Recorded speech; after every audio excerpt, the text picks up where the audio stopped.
My MIDI controller is connected, I can hear sound when I play on the keys, Live is receiving input on the MIDI tracks, but when I try to create MIDI mapping, nothing shows up on the MIDI mapping browser window. This is a common question I get a lot from my students, so today in this video, I will walk you through how I typically set up and create custom MIDI mappings in Live. MIDI mapping allows you to control parameters like audio effects in Live by using external MIDI controllers. This is especially useful in live performance situations since it liberates you from having to reach to your computer, hover around with your mouse, or stare at your screen like you're checking emails on stage. To create MIDI mappings, first I'll open Live settings by using the shortcut Command Comma. Then I'll go to the Link, Tempo, and MIDI tab. Under Input Ports, make sure the remote option is turned on for the MIDI controller you want to use for mapping. This is the step that many people overlook. Without the remote option enabled, you won't be able to set up mappings to remotely control Live from your controller. Next, I'll enter MIDI mapping mode by clicking the MIDI box in the top right corner of Live.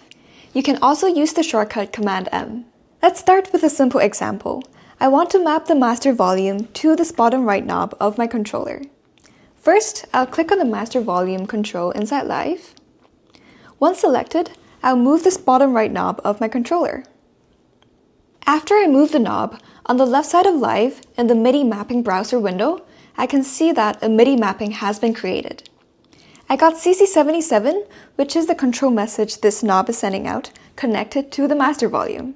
Let's see how this works in action. I'll exit MIDI mapping mode by clicking on the MIDI box again. And I'll launch one of my scenes and we'll try using this knob to adjust the master volume. Bring the volume down. And I can also bring it back up. Let's do another example. This time, let's play with the filter cutoff frequency in one of my chord tracks. I'll enter MIDI mapping mode again by clicking on the MIDI box on the top right corner of Live. Next, I'll click on the frequency parameter here, inside the auto filter device in Live, and then I'll move the upper left knob of my controller. Now let's exit MIDI mapping mode, and I'll play the track and let's see how the filter is going to work when I turn the knob.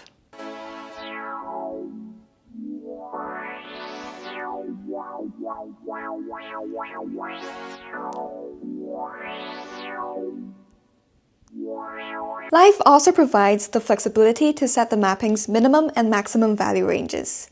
In this instance, when I turn the knob, I still kind of want to hear a subtle hint of the chords. So instead of having 20 as the minimum value, let's set the minimum value to a more audible frequency value. So let's set it to 600 Hz, for example. And now let's try this out again.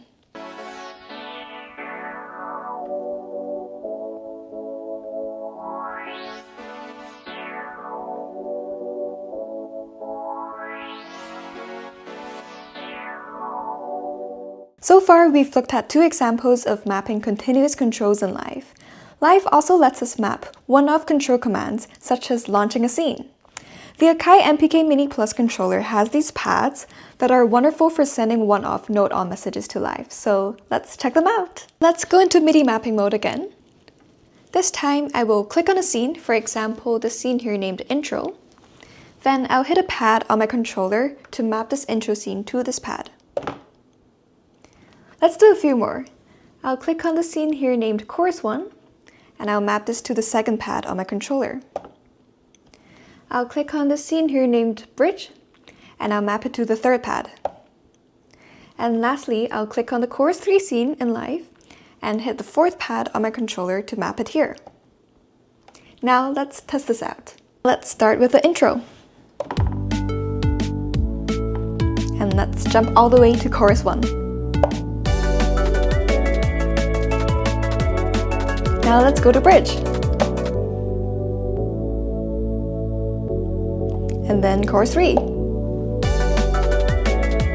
MIDI mapping scene launches is especially useful in live performance contexts for form manipulation. Say you're performing and the audience is totally loving your song, they're singing along to your chorus, and so on the spot you decide that, okay, I want to do the chorus again. Instead of having to hover over your laptop, scroll through the arrangement timeline and find where your chorus is, you can just hit a pad and there goes your chorus again. In this video, I shared a few things about MIDI mapping and remote control. I personally set up MIDI mappings in almost all of my live electronic performances, so I hope you found this video helpful and I hope you enjoyed watching this video.